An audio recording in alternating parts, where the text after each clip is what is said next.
Vous êtes en train de mixer un titre musical et votre lead vocal ressort assez mal. Les fréquences dites Hatchness sont trop présentes, mais également le top end est difficilement augmentable à l'aide d'un EQ ou d'un exciter.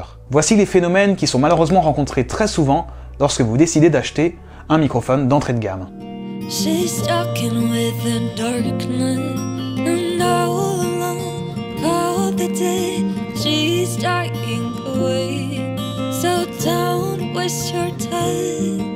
Vous souhaiteriez que l'intégralité des fréquences soit plus fidèle à la réalité, mais également que le top end soit bien présent sans pour autant être désagréable à écouter.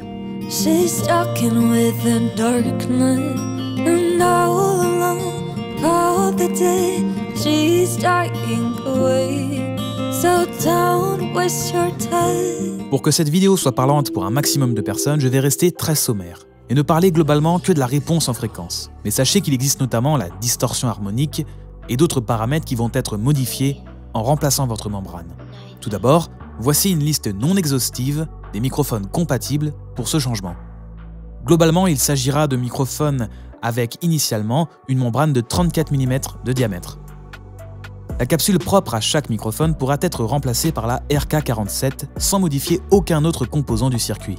Vous allez maintenant pouvoir écouter et comparer un T-Bone SC400 stock à 48 € sur Thomann et le même micro mais avec la nouvelle membrane RK47. Le Sélestat Alsace Handball est un club de handball français fondé en 1967 à Sélestat en Alsace.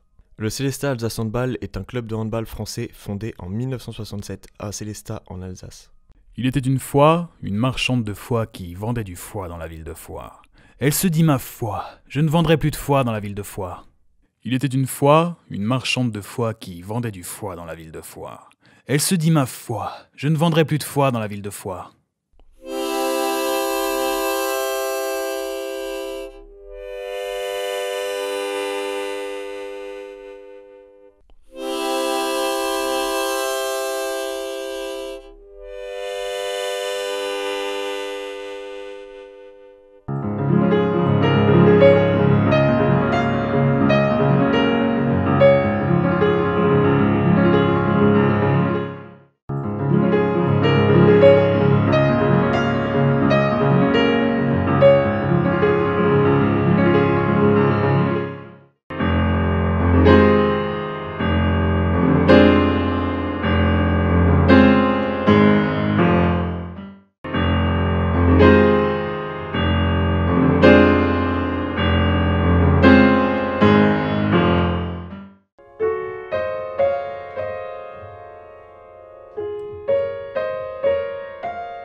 Fear going down and down, deep blue sea, dark night.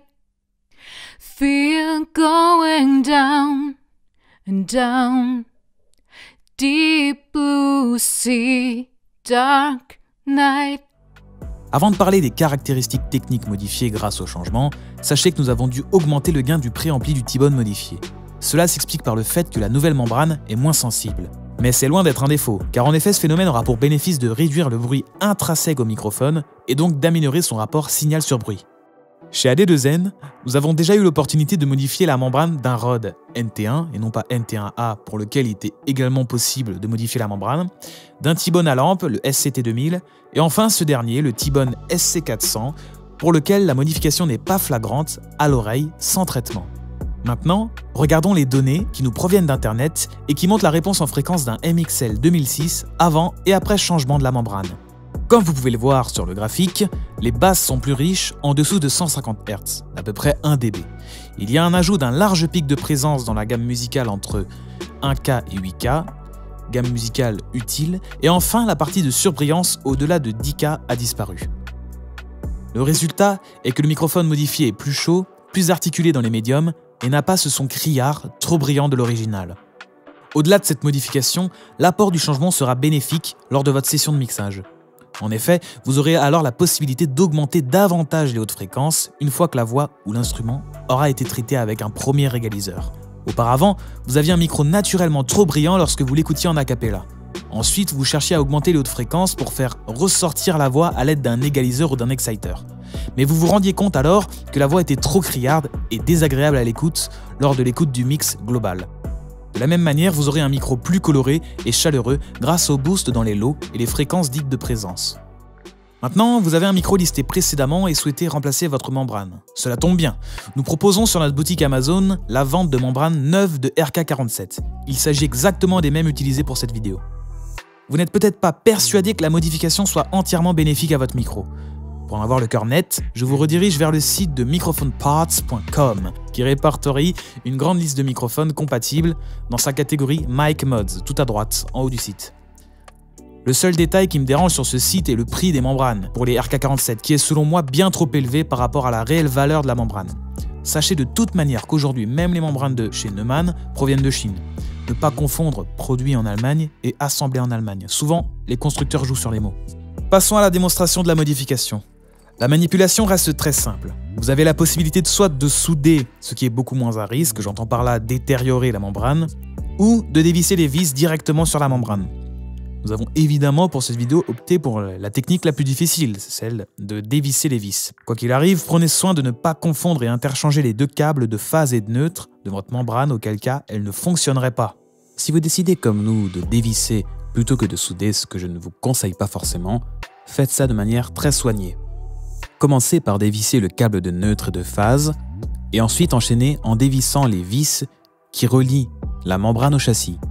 Ensuite, venez positionner votre nouvelle membrane RK47 en vissant ici une seule vis. Vous n'avez plus qu'à faire le chemin inverse, en revissant le câble de phase sur le diaphragme, juste histoire que cela fasse un contact. Vous n'êtes pas obligé de forcer. Et, pour finir, la vis de phase. Remettez enfin la grille en faisant bien attention que le logo cardioïde soit positionné dans le bon sens pour les prochaines utilisations afin que personne ne se trompe. Pour rappel, le lien d'achat de la membrane RK47 est disponible en description. En conclusion de cette vidéo, vous avez la possibilité pour moins de 100 € d'améliorer votre microphone à large membrane et lui donner une nouvelle couleur plus chaleureuse tout en aplatissant au mieux la réponse en fréquence pour une restitution fidèle du son. N'oubliez pas que si avant le réglage de votre préampli n'est pas bien fait, que si vous n'êtes pas à la bonne distance du micro et que votre acoustique laisse à désirer, cette modification n'aura aucun effet positif en soi, puisque vous ne réunissez pas les paramètres cités précédemment pour en profiter. Mais tout ça, nous le verrons dans une prochaine vidéo. N'hésitez pas à nous écrire un commentaire si vous avez une quelconque question, à vous abonner si ce n'est pas déjà fait, et liker la vidéo si elle vous a plu. Sur ce, à bientôt!